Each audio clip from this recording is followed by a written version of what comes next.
2024년 6월 6일 목요일 하나님 나라를 시작하는 말씀 묵상 시간입니다. 오늘 우리에게 주신 하나님의 말씀은 사도행전 17장 1에서 15절 말씀을 장년 사순 손만재 집사님께서 봉독해 주시겠습니다. 하나님의 말씀을 경청하십시오. 그들이 암비볼로와 아볼로니아로 다녀가 데살로니가에 이르니 거기 유대인의 회당이 있는지라 바울이 자기의 관례대로 그들에게로 들어가서 새 안식일에 성경을 가지고 강론하며 뜻을 품어 그리스도가 해를 받고 죽은 자 가운데서 다시 살아나야 할 것을 증언하고 이르되 내가 너희에게 권하는 이 예수가 곧 그리스도라 하니 그 중에 어떤 사람 곧 경건한 헬라인의 큰 무리와 적지 않은 기부인도 권함을 받고 바울과 실라를 따르나 그러나 유대인들은 시기하여 저자의 어떤 불량한 사람들을 데리고 떼를 지어 성을 소동하게 하여 야손의 집에 침입하여 그들을 백성에게 끌어내리고 찾았으나 발견하지 못하매 야손의 및 형제들을 끌고 읍장들 앞에 가서 소리질러 이르되 천하를 어지럽게 하던 이 사람들이 여기도 이름에 야손이 그들을 맞아 들였도다. 이 사람들이 다 가이사의 명을 거역하여 말하되 다른 임금 곧 예수라 하는 이가 있다 하더이다 하니 무리와 읍장들이 이 말을 듣고 소동하여 야손과 그 나머지 사람들에게 보석금을 받아 놓아 주니라. 밤에 형제들이 곧 바울과 실라를 베로아로 보내니 그들이 이르러 유대인의 회당에 들어가니라. 베로아에 있는 사람들은 데살로니가에 있는 사람들보다 너그러워서 간절한 마음으로 말씀을 받고 이것이 그러한가 하여 날마다 성경을 상고함으로 그 중에 믿는 사람이 많고 헬라의 기부인과 남자가 적지 아니하나 데살로니가에 있는 유대인들은 바울이 하나님의 말씀을 베로아에게도 전하는 줄 알고 거기도 가서 무리를 움직여 소동하게 하거늘 형제들이 곧 바울을 바라보내 바다까지 가게 하되 실라와 디모데는 아직 거기 머물더라. 바울을 인도하는 사람들이 그를 데리고 에덴까지 이르러 그에게서 살리와 디모데를 자기에게로 속히 오게 하리라 명령을 받고 떠나니라. 아멘. 오늘 사도행전 17장의 바울 일행은 빌립보를 떠나 두 지역, 데살로니가 그리고 그 이후 베레아 지역으로 향합니다. 먼저 데살로니가와 베레아 지역에서 일어난 큰 사건의 패턴은 비슷하게 일어났습니다. 일단 바울은 자신의 선교 원칙을 따라 유대인들이 있는 회당에 들어가 구약 성경을 풀어서 복음을 전했습니다. 각각의 지역의 사람들의 경건한 헬라인 또 혹은 기부인 등등의 사람들이 바울의 복음을 듣고 예수님을 믿기로 작정했습니다. 그러나 데살로니가의 극성 유대인들이 이 모습을 보고 그냥 둘 수가 없어 폭동을 일으켜서 바울 일행을 쫓겨냅니다.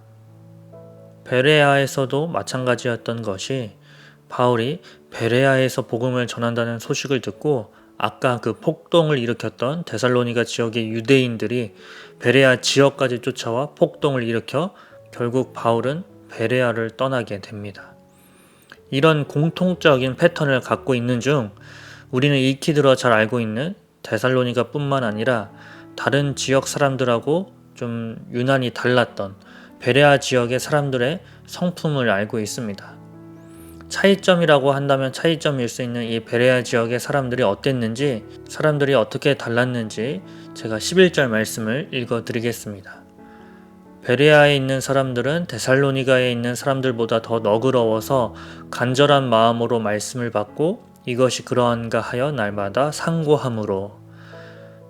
저도 대표 기도 때 설교를 듣는 우리의 자세에 대해 언급을 할 때 종종 썼던 표현입니다. 베레아에 있는 교인들처럼 말씀을 받고 상고하자라고 기도를 했던 적들이 많이 있습니다. 그래서 말씀을 통해 우리는 베레아 지역의 교인들을 향한 존경까지는 아니지만 나도 저렇게 되고 싶다 혹은 나도 저렇게 해야지 하는 동경의 마음은 늘 있는 듯 싶습니다. 그래서 저도 오늘 이 베레아 지역의 사람들처럼 진짜 오늘 말씀이 그러한가 상고함으로 말씀을 전해보고자 합니다. 첫 번째, 누가는 확실히 데살로니가 사람들보다 베레아 사람들이 더 너그러웠다라는 표현을 썼습니다. 이 표현은 베레아 사람들의 성품이 더 좋았다는 표현인데요. 이 부분을 보면 성격이 좋은 사람, 성품이 좋은 사람은 예수 믿고 구원받는데 유리한 것처럼 혹은 더 나아가 조건처럼 보일 때가 있습니다. 그래서 데살로니가 사람들보다 베레아 사람들이 더 많은 구원을 얻었을 것이라고 착각하게 되는데, 아까 제가 공통점에서 말씀드렸듯이 데살로니가 교회와 베레아 교회 모두 구원받은 사람이 있었습니다. 특별히 성격 좋은 베레아 지역에서 더 많은 사람이 나온 것도 아니고 또 한 명도 빠짐없이 구원을 받은 것도 아니었습니다. 그렇기에 오히려 복음은 사람의 성격과 성품을 따지지 않음을 기억해야 한다고 생각합니다. 성격이 좋기 때문에 구원을 받은 것이라면 이 문제는 나부터 문제가 풀리지 않습니다. 나를 받아준 예수님은 저의 성격을 보고 받아주신 것이기 아니기 때문입니다. 두 번째, 간절한 마음으로 말씀을 받고는 일단은 마지막으로 넘기고 날마다 성경을 상고함으로 라는 표현을 먼저 보겠습니다. 상고함으로 라는 이 단어는 아나크리노라는 단어인데요.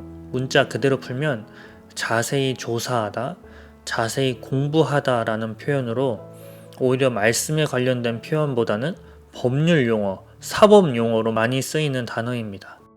누가복음의 빌라도가 예수님을 신문하고서 예수님이 도대체 어떤 죄를 지었는지 모르겠다 할 때 그 신문하다가 바로 이 단어였습니다.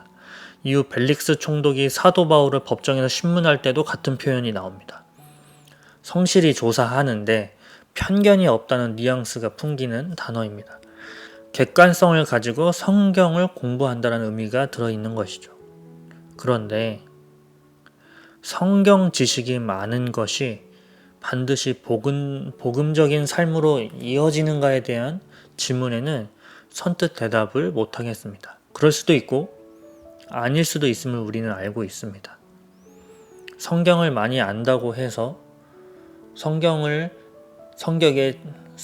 지식이 넘친다고 해서 성경적인 삶을 사는 것은 고민해야 될 부분입니다.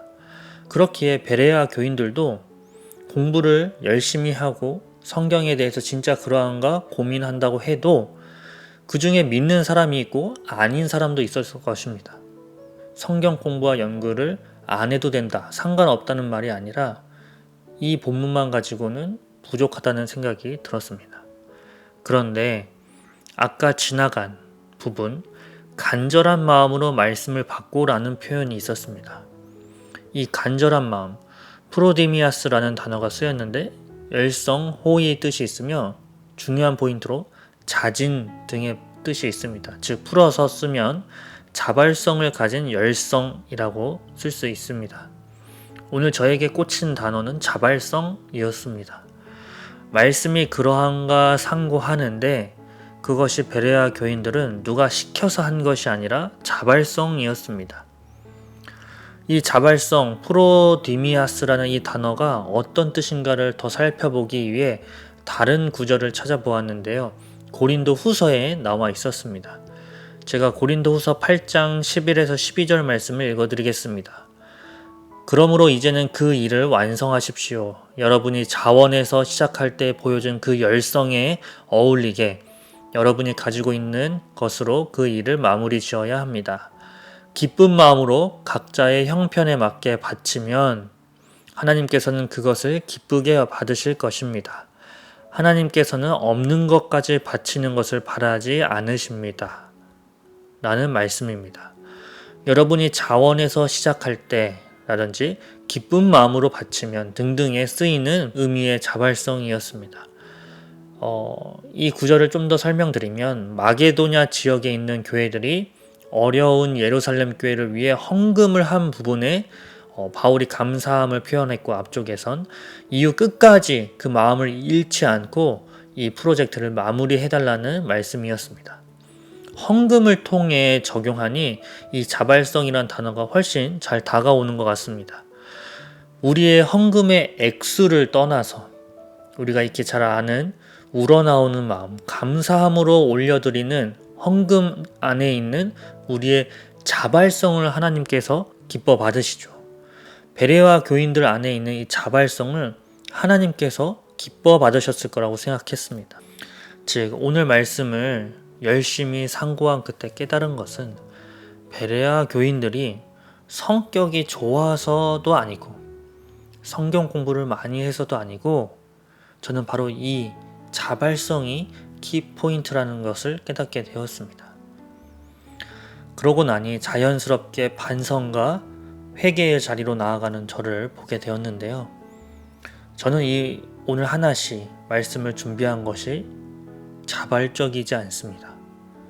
자발적으로 준비하고자 노력은 했으나 깊은 의미에선 자발적이지 않습니다. 목요일 하나씩은 제 담당이기 때문입니다. 그런데 한편 이런 생각도 들었습니다. 이렇게라도 말씀을 보고 고민하라고 저를 목회자의 삶으로 부르신 것 아닌가라는 생각이 들었습니다. 그렇다면 오늘 하나씩 말씀을 듣고 있는 우리 성도님들의 자발성은 어떠신가요? 목사님, 저는 하나씩 말씀을 자발적으로 제 손으로 눌러서 틀었습니다. 네, 휴일에 하나씩 말씀을 들으신 우리 성도님들의 자발성을 주님께서 기뻐 받으신 줄 믿습니다.